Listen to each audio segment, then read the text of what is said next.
In Jujutsu Kaisen sequel series Modulo, we just watched as Maru the Alien sorcerer completely flip gravity sideways in his battle against Maki's grandson Tsurugi, as our boy goes flying across different buildings and eventually latches on. However, still being extremely confused on just how Maru's curse technique works, he's ambushed by the alien who pops out of the building behind him, turning gravity right side up to throw Tsurugi off and stabbing down at him as hard as he can, which Maki's grandson is barely able to dodge as he does a cool sword trick that lets him deflect the attack and causes both of their weapons to be thrown away. Remembering that he's not going to win in a one-on-one slugfest, Maru flips gravity completely upside down as both of our characters end up falling upwards through the sky, with Maru being ready to land the killing blow. He says, "I win," as Tsurugi tries to say that he'll never stop trying to save his sister, and Maru replies that he respects it, but he still lands a devastating 1-inch punch that knocks all of the air out of Tsurugi's lungs as he gets sent flying into a building and then hunted down by Maru, who controls several buses and train cars that he sends flying at our boy, taking him out with a sad expression on his face. Now this should kill anybody, however it's there when something interesting happens. As Tsurugi lays there dying, thinking that he can't accept losing like this even though it was a fair match, suddenly the ring that he's been carrying this entire time on his necklace begins to grow as he feels the curse energy and says,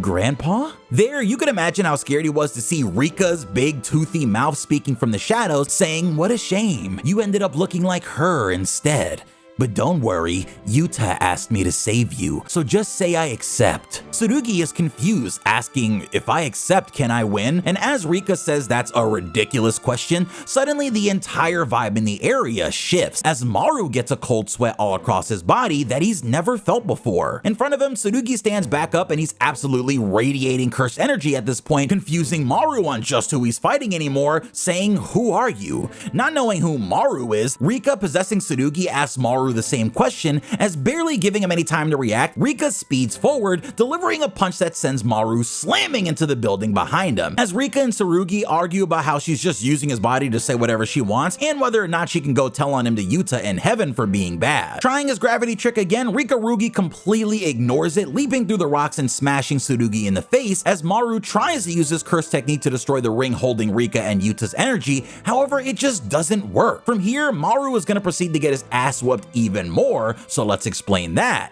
next.